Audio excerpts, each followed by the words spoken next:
Welcome into the Coaches Show. I'm Kevin Paulus with the new head coach of MBU women's basketball, Sam Pearson. Have you gotten used to that yet? New head coach at MBU? It's taking some adjusting. I'm not sure if I'll ever get used to it. Yeah. It's so surreal, honestly. Yeah. But it's taking some adjusting, getting used to it. But I'm excited for the new position, excited for the opportunity. Yeah, you've been the assistant to Iris Dixon for the last couple of years. What do you think, if you could pin it down to maybe one or two things, what's been the biggest difference just sliding over that one seat between what you were doing before and what you're doing now? It's the workload. It's the workload. There's no days off. And it's quite the experience. It's quite the experience. Taking accountability to wins and losses, specifically the losses that we have been taking here recently. It's on me. It's on me to figure it out. It's not just my suggestions, but now it's up to me to make those adjustments. And it's that accountability, knowing that I'm in a leadership role. We have a great team of assistant coaches and graduate assistants, and a hard-working group, very coachable group. So I mean, we're figuring it out. And again, I'm blessed for the opportunity that I've been given, humbled by it, honored to be representing the women's basketball program, the university, its athletics department, and still adjusting to the new position. Cool. Yeah. I don't know if you know this, but I do follow you on Twitter, and it seemed like between April and July of last year, when I check my Twitter, I see Sam Pearson. I see a lot of this. Yeah, that's right. That's What's right. that about, man?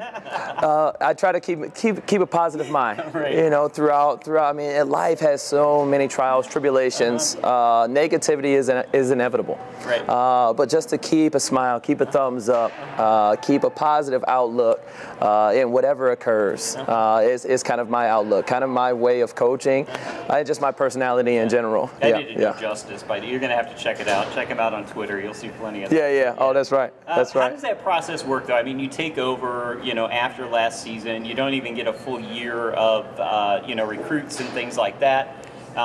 You hit the ground running. It seemed like every week or so, I see another, someone's come on with the program or whatever, and we got the thumbs up and the smile and all that stuff. Yeah. A little bit of a St. Louis emphasis as well.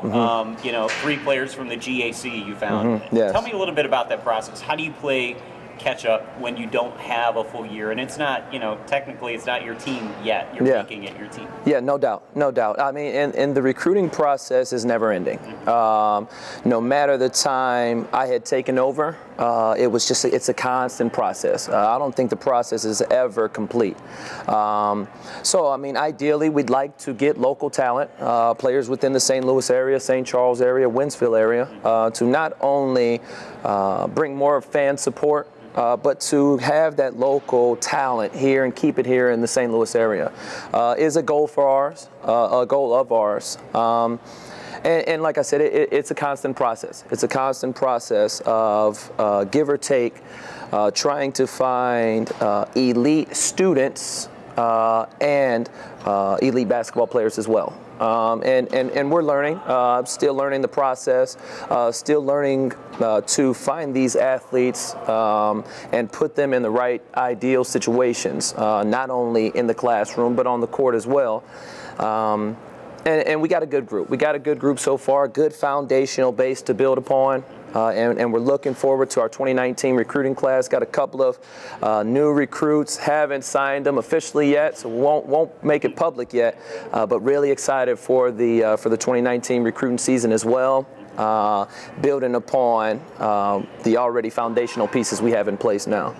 Yeah. Let's talk a little bit specifically about the team. Preseason rankings, for what they're worth. You guys picked number 6 in the conference. Yes. It's kind of a loaded question, but do you feel that's about right for what you have as far as your team and I guess what everyone's knowledge of the team and your knowledge of the team is? Is that about where you think you should stack right? Yeah. Obviously, we won't settle. We won't settle in our own expectations within our inner circle. But based on how we've been the past couple of years, we've only returned 5 players. And the recruiting class that we had incoming, I think 6th is fair. Now, ultimately, the competitive nature of myself and of the unit that we have, I'd like to think that we'll finish a little higher than 6. Right. Even if that's 5th, that's a step above the expectations. Yeah. Let's talk specifically about some of the players, who's really surprised you maybe coming in this year that they're giving you more than you thought you were going to get from them, because you've been through, 6 regular games, practice, all that stuff. Yeah. Who's a couple of people that have kind of stood out as far as open your eyes a little bit? Yeah. Oh, no doubt. I mean, well, the returners we have. We only had 5 of them. Only had 5 returners.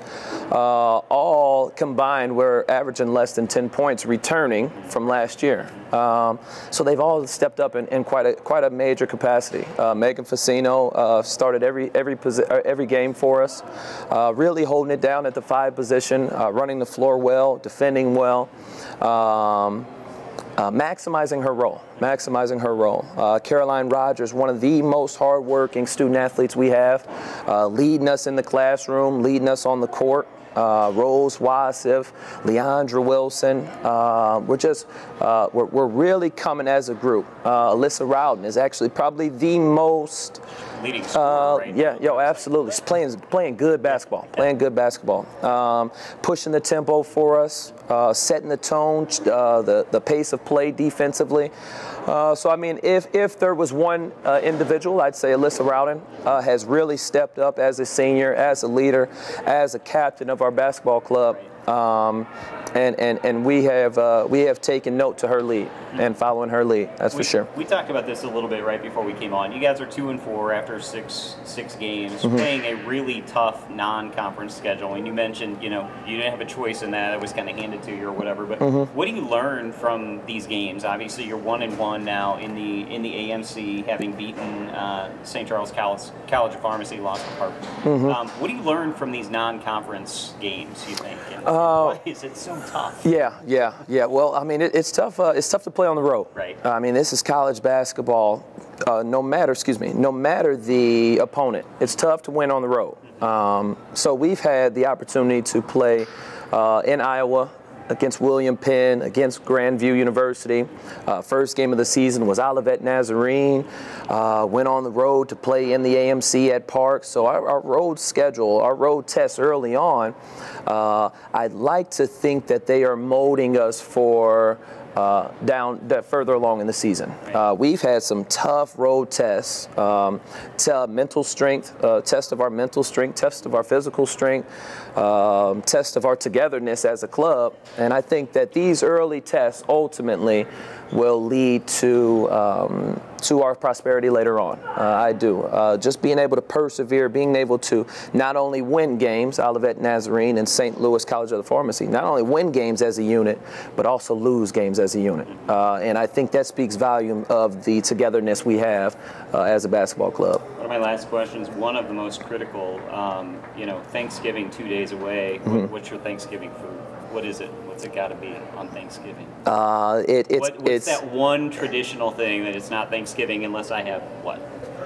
Mac and cheese. Mac and cheese. Mac and cheese, candy yams. Listen, greens.